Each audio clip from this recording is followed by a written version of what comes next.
All right, guys, thanks for showing up. All right, let's go chop it up upstairs, okay? Let's do it. Come on. Welcome to the snack room. We have Cole and Bob here with us today from Grow West. Hello. They are growers over there. They're going to give a little bit of insight what goes on behind the scenes of the cannabis that you love. Yeah. So I think a lot of people, what they want to, they're probably interested in. This is how we kind of set up the first episode. This is something where we're like a bridge for all the stuff that people at home don't really, they wouldn't have as much knowledge about. And then your guys' insight is going to kind of connect some dots potentially for, people that, jump on and listen to us. Mm-hmm. Yeah, it's definitely a big scale in terms of what people probably even imagine in terms of, when we cultivate plants. Me and Bob, we work in the greenhouse and we grow in 4 bays and each bay holds 1,500 plants. So it kind of puts it in perspective.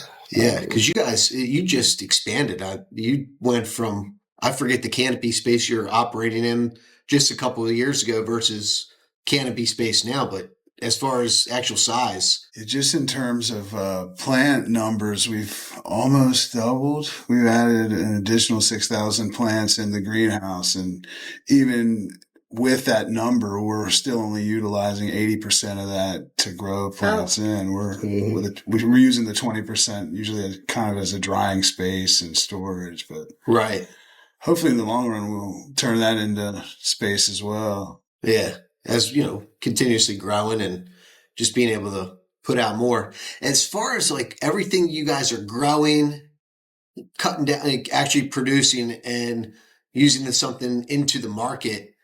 Is it 50% of what you guys grow are going in the cups? That's going to be actual eighth containers that people can buy in dispensaries, or is it 40%? And the rest is being used for other processing material, or what? So it all just kind of depends on how it comes out and how the grow goes. That's the thing with growing any kind of plant. The end result depends on a lot of different factors. I mean, if you have something happen where the air conditioning breaks or something goes wrong, things can turn upside down really fast. So it's hard to kind of say exactly what's going to happen with anything really in this industry. But you hope for the best, really. Yeah. It's so funny. You don't even think about stuff like that, right? Yeah, the smallest change could make the biggest impact. On a Saturday one time, and all of the HVAC systems were broken in the entire facility. Oh my gosh, that's a big facility too. It gets hot. It gets hot really fast. It gets hot. And at the time we were running HPS lighting, and now we're LED, which puts off a lot less heat. But at that point, it was over 100 in all of the grow rooms. This happened during the summertime, I'm assuming, right? Oh, yeah. Did you just go out on a whim, or did you have a purpose for going there? I would just come in on Saturdays. Just, I don't know, it's just how I am. I worry about the plants, so I just come in and check them. So, I don't know if maybe something told me to go in that day or not, but... The rare plant fairies are it was a sweaty Saturday. Check on me. It was a very sweaty Saturday. Did you end up having to be there for hours trying to fix everything and do what you could? I had to run around to every grow room and turn the lights down to the minimum setting. Wow. And halfway through one of them, I was just covered in sweat. How many lights are in a room? Couple. I want to say probably 60 or 70 in the inside grow rooms. It might be more than that. It might be over 100. But it's... How much damage control did you have to do after that? Not much, surprisingly. Okay, good. The plants are pretty resilient. Yeah, they are. It's funny. It's something you don't really think about. You have a hot summer like we did, and my AC system went up during the, you don't think about it. Yeah. But it's totally relevant. I mean, something like that happens everywhere, right? In every business, something like that just malfunctions, but it's so critical when it comes to, what you guys do. I mean, that's a major dilemma, right? And you do have to be swift and fix the problem. So, good thing for the little rare plant fairies that were whispering to you. Get into work, man. Save me. That's cool. That's a good story, man. Very, very good story. Cool. Very cool. So when it comes to seed to table, seed to blunt, what's that process look like? Okay, so technically it's clone to blunt. Clone to blunt. Clone All to right, all blunt. right. Gotta We take it back one. take it back one. So we start off with like mother plants, and we have different strains for each different mother, and our propagation team will pretty much just take little cuttings off the mother, and they go into these big. They're called turbo cloners. Pretty much either a turbo cloner or what Bob was talking about earlier, the little brownie cubes. I think now we mainly use the turbo cloners though. Yeah, that's pretty much it now. And the little cutting will stay in the turbo cloner for probably about 2 weeks at the most before it gets planted into like a 1 gallon pot. And from there, like I stated earlier, these are just in the veg growth cycle. So they're getting 18 hours of light and just growing vegetatively, no flower business. Yeah, we run the humidities really high during the veg. Mm-hmm. They like when they're vegging, they prefer, and when they're younger, they prefer a higher humidity. Are each individual, are they covered? Yeah, there's like little humidity dome things over the turbo cloners. Yeah. I think each turbo cloner holds like probably what, like 104, close to 150 clones in each one. Yeah, Okay. so Got it. it's a lot. But yeah, they just veg for like, let's say 4 weeks total from cutting to by the time we put them in the smaller pot to grow. And then from there, we put them in 5 gallon pots to kind of get them ready. The 5 gallon pot's the final size that they go in. It's probably a pot about that wide, and that's all. And from there, we kind of get them ready to go into flower. Yeah, at that point, then we'll hook them all up on drip line irrigation, and they get much more water at that time. We'll roll back the humidities and increase the light intensities. And they'll spend about 8 weeks in that room until they mature. And then once they're finished, we'll chop them down, send them off to the harvest team, and they hang dry them. Depending on, the size of the plants and things, it can take up to 2 weeks. And then from there, they're, of course, manicured and then tested and sent off to the people to break down and twist up the blondes. Love so much. Right. All right, very cool. So it's probably like a 2 to 3 month process, give or take, from clone to harvest, I'd say. Give or take. Yeah. There you go. Okay. Very good. That's cool. Yeah, that's a good summary right there. Yeah, so we get about 5 growth cycles a year, roughly. Yeah. So you got to maximize, you don't need the HVAC going off, more than once a year, man. Yeah. Because that's, 2 to 3 months. I mean, that's a long time. Something gets screwed up. Yeah. That's a lot of money sitting there, right? That could be a big setback. Yeah, fortunately, we've got good relationships with a lot of the contractors. As far as selection, when you guys are actually putting seeds into dirt, what's the rhyme or reason you're picking certain strains over others? Is it what's selling best? It's what's growing healthy at this time of year, or what? What makes you make these decisions? Yeah, I think a lot of it's driven by the market. You want to see what people are buying the most of and what's selling. Obviously, it's a business, so you want to sell what people want. Yeah. Some of it is just some of the cultivators try to push it one way or another, just based on what we like and what do you guys have favorites? Definitely.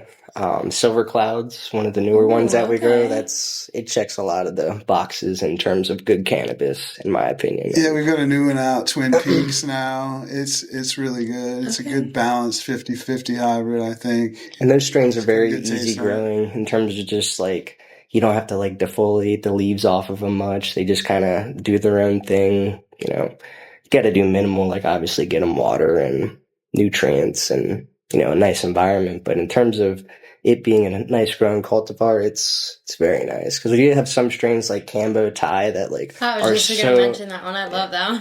It's a great one. Yeah. But like it's so leafy. So we just have to be pretty particular and make sure we thin it out and so it grows proper. It takes a lot more work, more or less. She's a little bit more difficult. Yeah, she's dense. A lot of leaf density on that one. Now, do you see that so you're saying that, what strain was that? Cambodian? Cambo Thai. Yeah, Cambodian Thai, Yeah. It's, that's something more sativa dominant? Yes, Do you see that, like with more sativa-sided strains, a little bit, they get a little bit more leaf on there? Yeah. Not as dense, maybe, kind of. It's hit or miss, really. But as far as in the way that the plant structure grows, most of the time, the buds themselves don't have much leaf around them or inside of the buds. But with sativa, you have a lot more of that, it seems like. Yeah. So you have to keep that down. Otherwise, the buds will get really larvae and nobody likes that. Nobody likes larvae buds. Nobody likes that. Well, then you got to do more work in the trim room, right? I would assume, right? That kind of makes that job a little bit more. Yeah, and I feel like in terms of enjoying a good smoke, I feel like a larvae bud never is a great smoke, in my opinion. So I feel like we try to make a point to really get a good undercut under the plants. So we don't get a whole lot of larviness. No, that makes sense. In the greenhouse, at least. Do you guys have like a day-to-day like kind of ritual, or does every day look different for you? Outside of like your HVAC system, outside of something like that going on.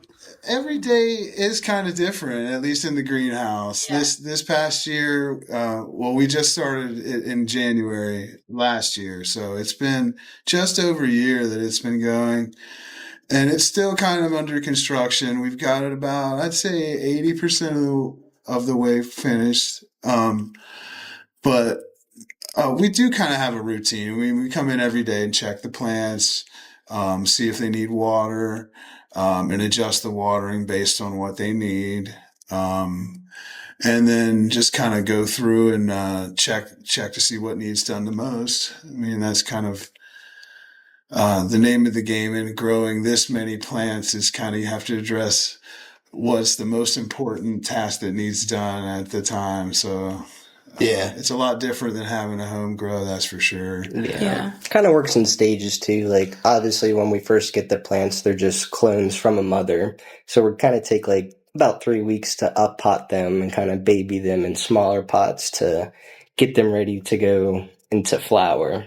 I guess the veg growth is where we put the plants under 18 hours of light and they pretty much just grow without growing buds. They just grow leaves and stems pretty much. And then once they get to a size that we like, then we'll cut the light back to 12 hours on, 12 hours off, and that will initiate the cannabis to flower. And during those hours, you guys like don't touch them or do anything with them, right? You just kind of like let them be and...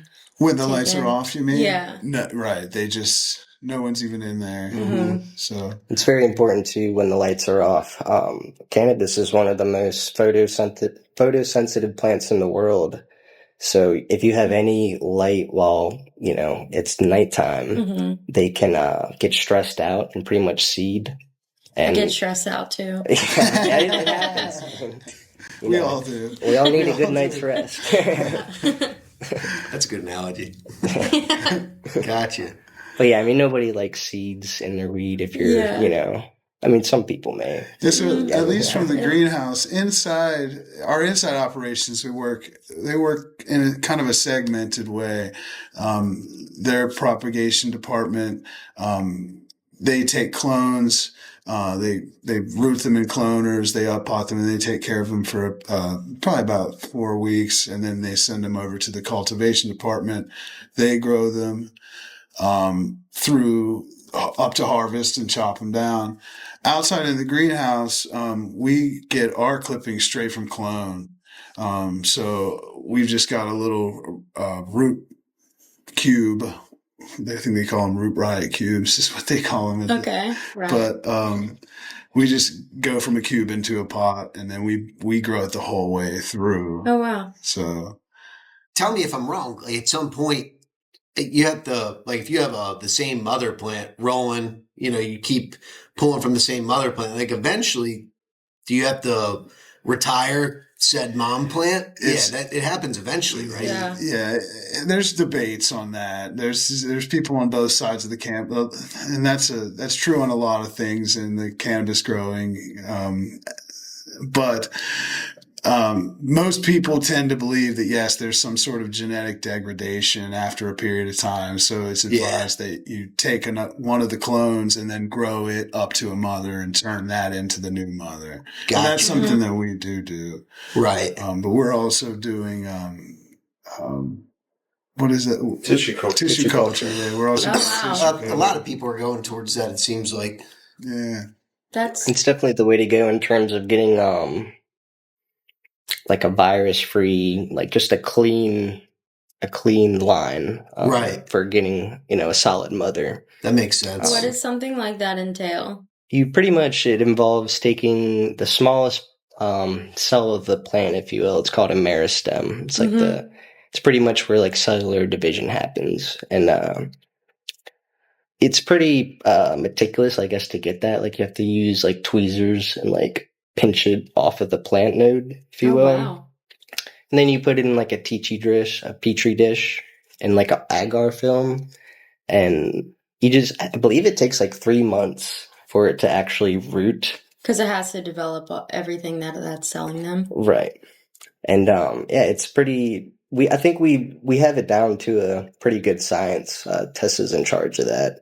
She does a pretty darn good job too. But I always like to think if we're like trying to figure something out or trying to overcome something, it's an applied science, and I like to think it's not rocket science, but there's an applied science, to get to whatever outcome that we're trying to get. It's so volatile because you can do whatever you want, and the slightest change can dictate the outcome. Oh yeah. Is there any moments that you guys have come about that you're like really proud of? Like just anything that happened that you're like, whoa, that was awesome. Like I did that. Honestly, just working in the greenhouse, like it's pretty new. It's probably about a year now that we've been getting things going out there, and every grow, every harvest, it's like, wow, like this one is just the best one yet. Yeah. Yeah, it's true. We were just talking about it outside. This time last year, we were growing plants on more or less just the ground in bags, and now we're leaps and bounds from that. I mean, we've got a fully functional facility. Yeah. We're putting much better product out. So keep an eye out for the wildflower. It's going to be looking really good. So the wildflower is exclusively the things that are grown in the greenhouse? So the wildflower line is basically exclusively things that are touched by the sun, more or less. Okay. So, either things in the greenhouse or things from the outside grow. And those are really nice too because they come in large quantities, like quarters and halves and stuff like that. That's everybody loves getting those. You get more for your buck. And there's nothing like the sunlight. Like mankind doesn't make a grow light that comes close to the sun. Exactly. You can't beat it. And it's cool. There's strains that we grow inside. I used to work in the inside facility before I went out to the greenhouse, and I think it's great pearls. Like we would grow that inside, and it was pretty. It would get like purple, kind of orange hairs on it. But outside, when we grew it in the field, it would get like pink. Wow. Like colors we'd never seen before. And that's because cool. because of that sun. That's really cool. No kidding. See, I told you people care about what their weed looks like. I know. I'm telling you. Yeah, I mean, in terms of like from the perspective of us growing it, like I'd say by the time like the consumer like opens it up and like smokes it, it's definitely a lot different than like the living plant. It's been dried. And Yeah, but like, for sure. You'll even see changes in the terpenes as well. Oh, and wow. Some of the plants even smell different. Yeah. And it seems like some of our numbers for terpenes have been better as well, because of the fact that it's seeing natural sun. Oh, wow. I mean, really, all the different LED high pressure sodium lights that they make, they're just trying to replicate the natural sun, and they can't completely do it. So what's better than the real thing, Yeah. Exactly. Yeah. No kidding. Yeah, I think out of the field this past grow, we were getting close to 40% THCA test scores from out in the field. So that was, it was No, great. I mean, there's wildflower bags. I know when Yeah. I was seeing those test results come through and just peeping some C of A's on metric. I'm like, okay. Some impressive stuff you guys are doing out there, man. It's cool when you can like enlighten people on terpenes and the different effects that they have too and how it can help them. Like I remember back in the day, people be like, I don't care about terpenes. Like I just want THC. What's the highest? You know what I mean? Yeah. I know it's two different things, but it's kind of like the alcohol scene. It's like, there's like, aged whiskey and, people don't really, they won't get cheap beer. They'll get their, fancy whiskey because it tastes good or, it has a certain effect or whatnot. Yeah, some sort of single barrel aged whiskey versus like, hey man, you want to do a shot of Fireball or something like that, right? Like, exactly. You still have your people that will always just do the Fireball shot or whatever, right? Yeah. They'll always get their distillate card because they know the price and the THC, right? It's kind of it's very rough, that. right? It's very that. There's good disty cards. Yeah, you guys. There is. Your live resin cards are really nice too, and the blinks. Oh my gosh. Yeah, they're fun. Okay, can we talk about the blinks for a second though? Because they're my favorite babe on the market right now. They're so tiny and cute. They fit like right here in my hand and they have like really pretty color. Oh, they're just, as soon as I saw them, I was like, oh my God, I need it. I don't even know which one I have right now, but they're so good. And they do taste good. Yes. And they seem like they hold a charge for a long They do. time. I don't think I've charged mine yet, honestly. I haven't either. I have two of them. I don't think I've either charged either one of them yet. Yeah. It's funny but they're so small though. And it's like, as soon as my roommate goes like this, I'm like, did you lose it? Did you lose your vape? Yeah. Have you guys tried the lamb's bread live resin cart? No, but that one sells really nicely. Yeah. I do always have people calling for that. It's amazing. Probably like one of the best live resin carts I've ever hit. Like it's lamb's bread in general. That strain's always appealing to me.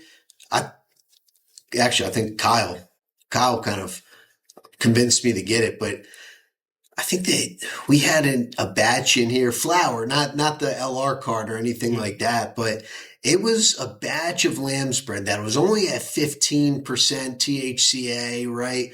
But the terpene profile was like off the charts to the point where like, I mean this in a good way, it smelled like super funky. I'm like, okay, like super unique. And I grabbed, it was one of the best smokes I've had in a long time. Me, like I'm this lower THC. I don't get the knock your socks off to get like a really good view of the back of your eyelids. But that lamb spread was super tasty, and I mean the effects were top notch. Oh yeah, it's a tasty one. Yeah, it's just to kind of roll back to what you were saying before about the education in the market now. It goes to what you say. The numbers aren't always exactly everything. The nose always knows. The nose knows. That's key. Terpenes. I always go back to Cherry AK. That's like that's my comfort strain. Like it's Cherry just AK. Cherry AK. That's a classic. It's just a comfort. I remember one of the first times, like, well, I don't know if it was actually Cherry AK, but like, you buy it from the guy and he's like, this is what this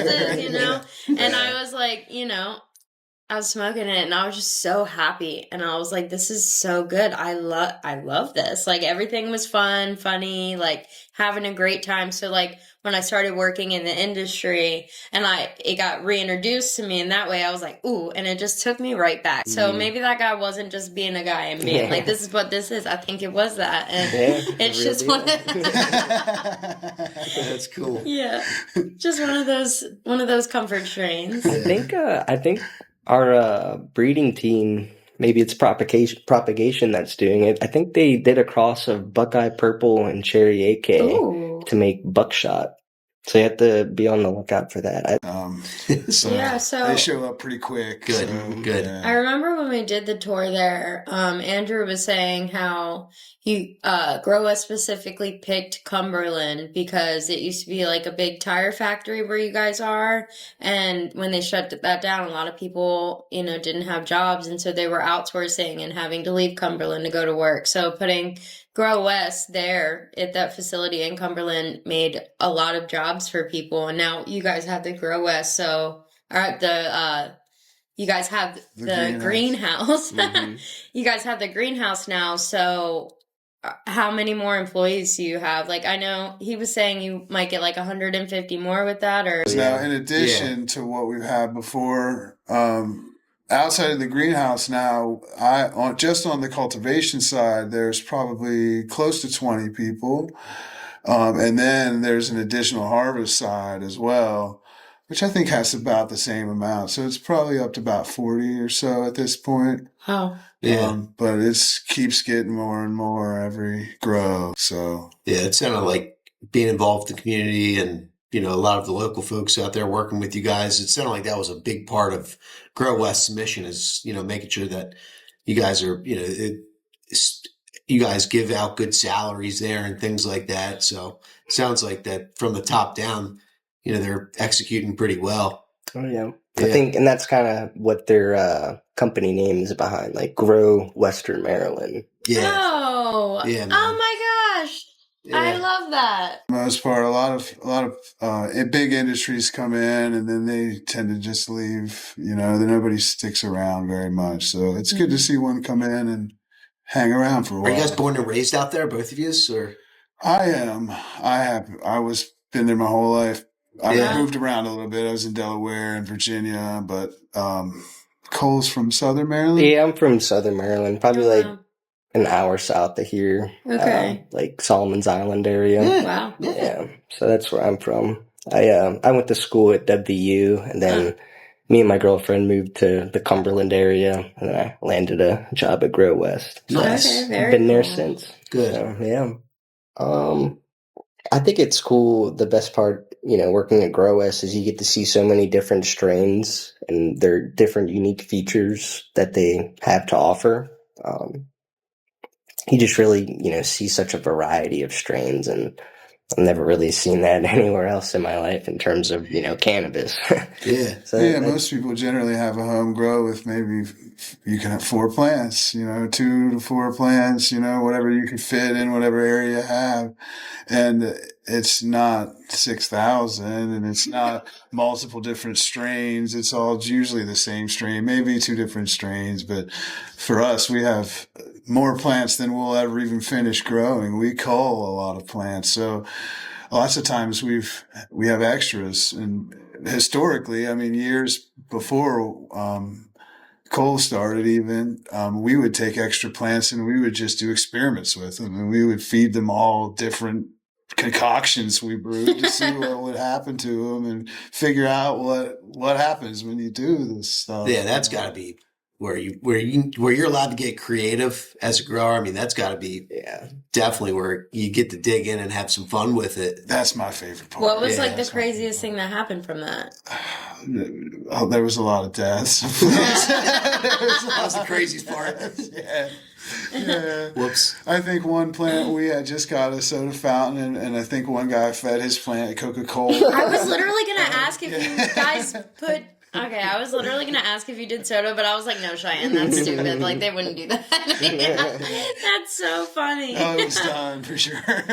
Whatever you can think of, I'm sure we What did if it just, all like, the you time. put Mountain Dew in it, it just gets, like, huge and massive? We grew one plant upside down in a hanging plant. Oh. And it was a chaotic mess. It wasn't worth the time. Yeah, you feed it Red Bull and then it starts flying.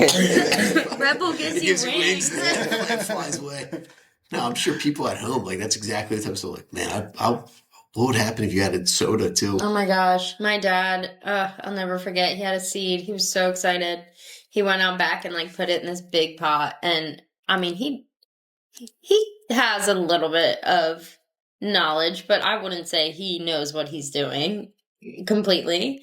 But this thing got huge and you could smell it from our front door, and it was in the back of the house. And I'm just like, Dad, like, come on. It's so funny. And now, like, there's just one he's growing in the front garden in the front of the house, just growing it. I'm like, all right, cool. It's great to see that too. Yeah. You know, some people don't even smoke it, but they just enjoy growing it. Oh, that's him, 100%. He likes CBD flower. That's what he does. But like, if he has a seed from anything that he gets, he's like, yeah, I'm gonna grow this. I'm gonna see what happens.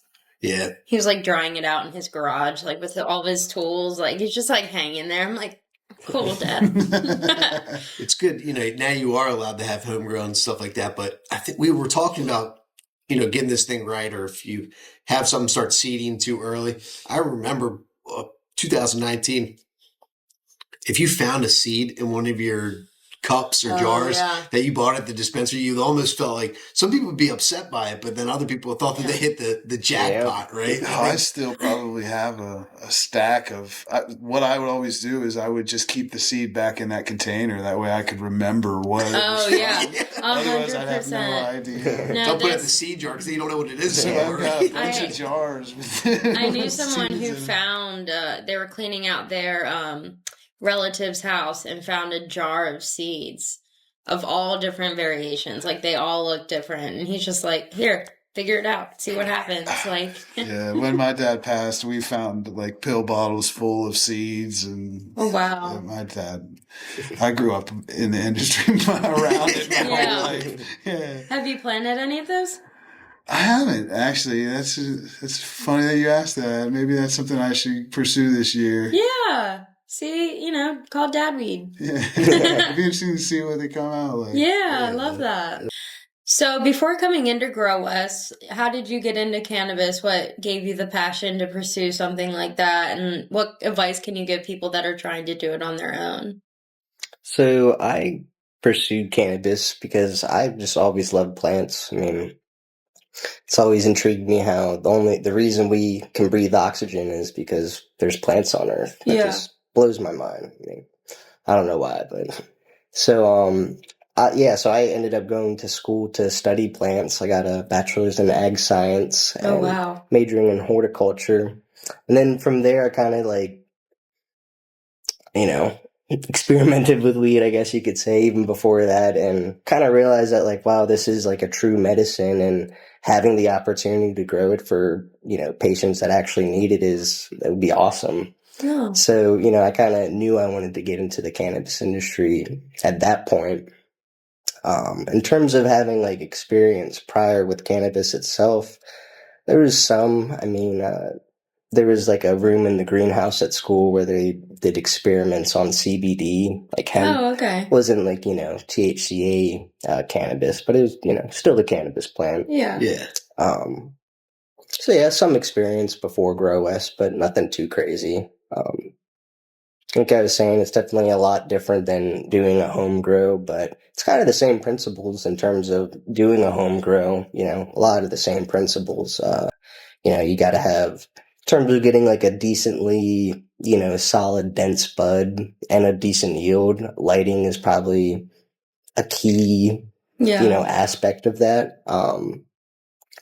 And then keeping a happy environment in terms of temperature and humidity. That has a pretty good, importance in terms of being in the right zone for a good harvest. Yeah. Yeah, I would say in terms of home growing, the three main things would be light, water / nutrients, and then I guess picking out a seed or genetics that, satisfy you. When you say nutrients, what can somebody order for that? What would be a nutrient that they're looking for? Well, I guess you could kind of go about it two different ways. You could do an organic nutrient way where you kind of just implement stuff into your soil, compost, bone meal, blood meal, those organic inputs. Okay. And I guess it's all on how you want to go about it. But then they have bottle fertilizers where you can just add your nutrients right to the water rather than adding it to the soil and do it that way. Yeah, it seems like based on skill level, the more advanced people tend to go to the first way, and then the less advanced obviously go for the bottled nutrients because it's just easier. It's an all-in-one. Some of them come in pellet form, and you just put a scoop in each one, and it'll give you clear instructions. Right. I'm sure not everybody's going to go out and buy bugs to put in their tent to fix all of that. No. But yeah, I mean, I would say that's, and then a big thing with just growing cannabis in general, whether you do it at home or, just wherever you do it, I touched base on it earlier about, if you have any light leaks or any source of light while the grow lights themselves are off, you'll eventually get seeds if the light leak is, bad enough. And Yeah, it could be. a big suggestion I would give is also to keep track of what you're doing and when you're doing it.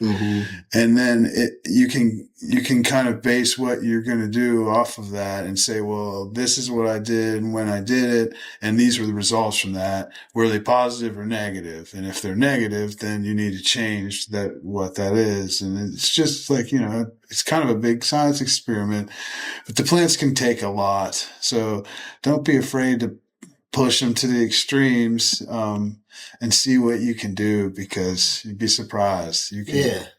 And that's what it's all about. That's a good message. That's a really good message. That's what it's all about, is like trying this to see if, you get this, and trial and error, Yeah. Always. Very nice. It's funny. I look at like old Snapchat memories of like my very first home grow like years ago.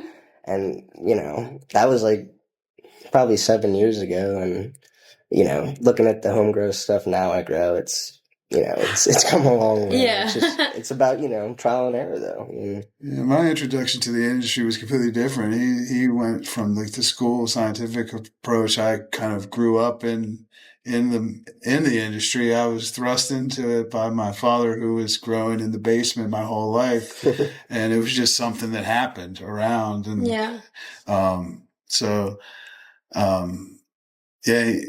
I grew up around it. I spent a lot of time in the black market, like a lot of us did. And once the white market started, I got into that, which has been a great big weight off of a lot of our shoulders, I think. You can do what you love legally. And I think it's advanced the industry as well. Now we can do the scientific research and get all this stuff and all the knowledge to back up, what we should be doing and what the effects are. When before it was just too risky. It was too risky. It's important to idolize like the science aspect of it too. And I remember like in college I had to take a science class just for like a prereq.